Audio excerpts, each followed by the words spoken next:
In faith that we are Buddha, we enter Buddha's way.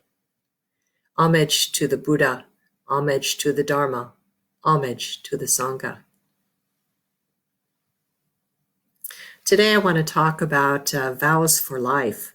I'm Janine Larsen. I am Janine Seitetsu resident priest with Bright Cloud Zen practice groups in the Seattle area, a senior Dharma teacher with the Empty Moon Zen Collaborative. So good to be with you today for this Dharma talk. Back in 2005, I was fortunate to spend several days learning at the feet of the late Reverend Zenke Blanche Hartman about the practice of sewing the rakusu as part of my preparations to receive the precepts in the ceremony of Jukai. Blanche was the first woman to serve as abbot of the San Francisco Zen Center. She impressed me so much that I spent some of that week seriously considering running away from home to study sewing with her for the rest of my life. It ultimately became clear to me that this was not a vow I was going to be able to take on because I was unwilling to turn away from the much earlier vow I had made to my spouse and our children. I still remember the feel of those tears running down my cheeks as I sat zazen with this realization. I still have Blanche's contact info on my phone, though she died in 2016. To this day, seeing it there makes me smile and fills me with gratitude that I had the great gift of meeting this extraordinary teacher. She had an impact on my practice well beyond the very short time I spent with her. Through Blanche's steady hand as she showed us how to make the stitches, I fully understood the true embodiment of practice. I plunge myself into the Buddha, I chanted as I sewed. Namu Kie Butsu, Namu Kie Ho, Namu Kie So. I plunge myself into the Dharma. I plunge myself into the Sangha. That feeling of the simple embodied clarity of the sewing mantra and that vow of practice returns to me each time I chant the 3 refuges and each time I chant the 4 great Bodhisattva vows. Vows are not something that are talked about much in this American life. We run across the word at weddings. For many, this will likely be our most intimate encounter with the concept of vow. But for others, and I suspect most specifically for spiritual seekers, vow is the elusive something that we are looking for to bind us to life and to give us the fortitude to face inevitable death. For serious practitioners, everything becomes vow. Vows we chant, vows we make, vows we break, vows we hide from, vows we don't live up to, vows we ignore or conveniently recast, vows we do our best to understand and follow faithfully, vows we lead as everyday examples, vows we live, striving earnestly in each moment to be and become. The 3 pure precepts, avoiding evil, doing good, and benefiting all beings. The 10 grave precepts, which are given and taken on in Jukai. Impossible vows, vows we're convinced we're not ready for. Bring them on. We'll do them anyway, without hesitation, once we understand that it's our practice to live life imperfectly.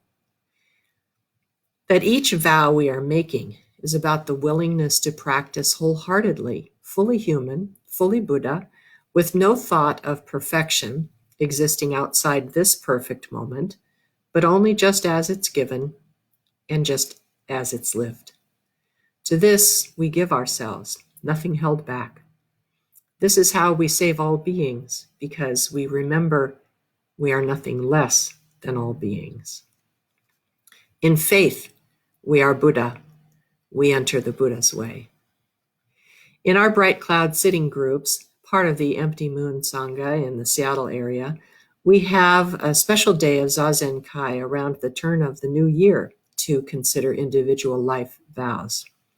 This day-long ritual offers an opportunity to reflect not on what the new year invites us to do, which is what happens with New Year's resolutions, but to consider what this moment is calling for us to be and to become. What is it we wish to consider as personal vows for this year, this life of meaning and possibility?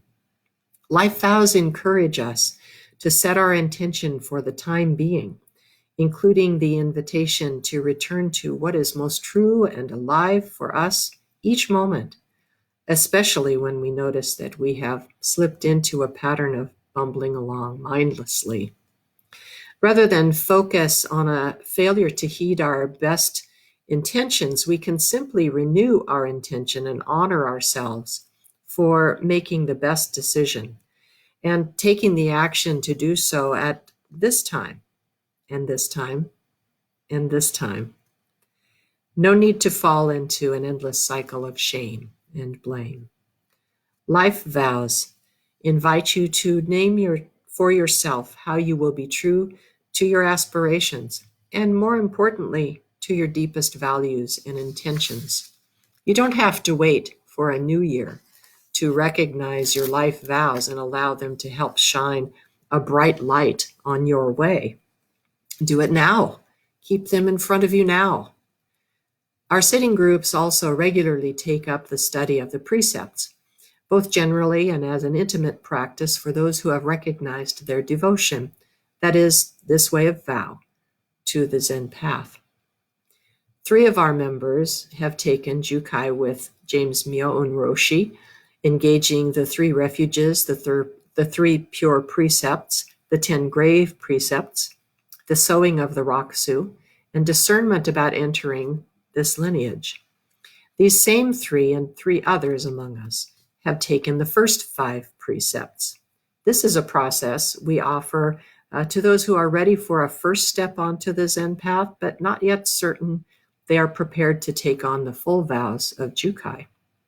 Taking the 5 precepts, the first 5 precepts, requires aspirants to engage in a small group study, an individual discernment, as well as sewing of a wagesa, a simple garment that symbolizes the Buddha's robe. It looks something like the neckband of a rakusu. This garment is worn during meditation and when receiving teachings, just like the rakusu. The sewing of it offers a body practice and a reminder of professed devotion to Zen practice, and that is as a means to commit to living to an ethical life, to living an ethical life. The ethical foundation of Zen Buddhism is well expressed in the 5 lay precepts, and they're common to many spiritual and religious traditions. They are, I vow not to kill, but to cherish all life. I vow not to steal, but to respect the things of others.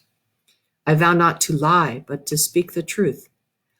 I vow not to misuse sexual energy, but to be respectful in mind and action with others.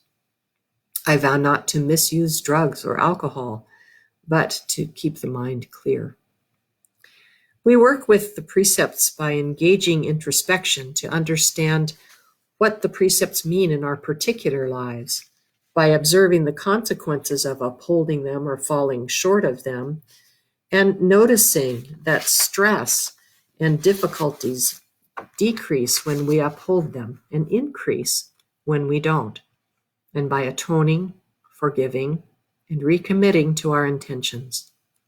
Receiving the 5 precepts as a Sangha member is vowing to do our best to be an ethical human being. It does not require a commitment to a particular lineage or teacher, or to Zen Buddhism, either as either an identity or a religion. Rather, it's a commitment first and foremost to yourself as a decision to live mindfully and ethically. It also invites a second commitment to the community, the Sangha, that supports your practice. The 5 precepts are received at a ceremony before the community as a way to seal our commitment and to receive community support for our intentions. To enter the process of taking the first 5 precepts, we ask our aspirants to have practiced with an affiliated practice group of Empty Moon Zen for at least 6 months, to have received the support of your teacher or practice group leader towards engaging this process, to have attended a sesshin, that is, a Zen retreat, either residential or commuter, of 3 days or longer with Empty Moon Zen or an approved practice center, to develop an understanding of the 5 lay precepts and to be willing to live by them. This is usually fulfilled by taking a precepts class and writing about your understanding of the precepts. We offer these classes from time to time and are getting ready to launch a live online group in the next few weeks.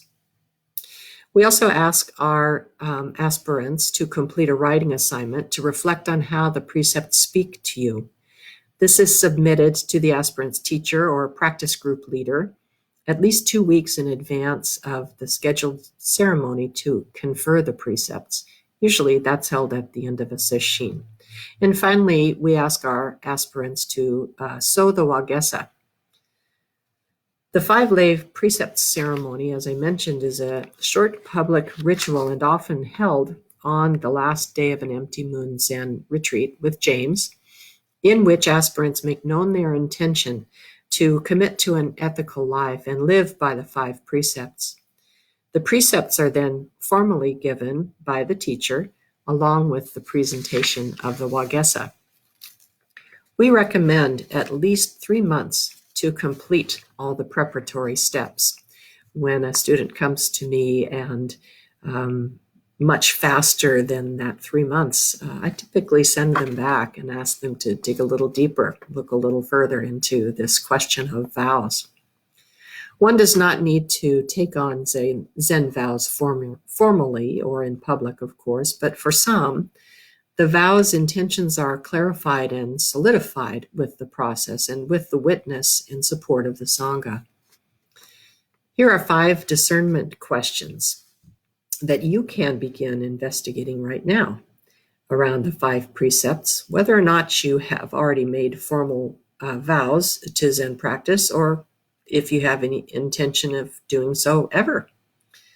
So the first, how do the 5 precepts apply to your life? Second, how do you want to work with the 5 precepts in your life? Third, what does it mean to you to take refuge in the 3 treasures? Fourth, how do the 3 pure precepts and the practice of atonement support your intention to live an ethical life? And 5, if you have made the decision to take the 5 precepts, why do you want to do so? What difference does it make? If you find that you are moved to explore taking the 5 precepts, or if you are simply interested in joining us for our online precepts class, it will be open to the public. Please talk to your teacher or practice group leader and then let me know. You can find my contact info on the Empty Moon Zen website. The only time you can make and keep your vows of practice in this passing life is right now, in this moment. I encourage you to take this seriously in each moment of your experience. Blessings.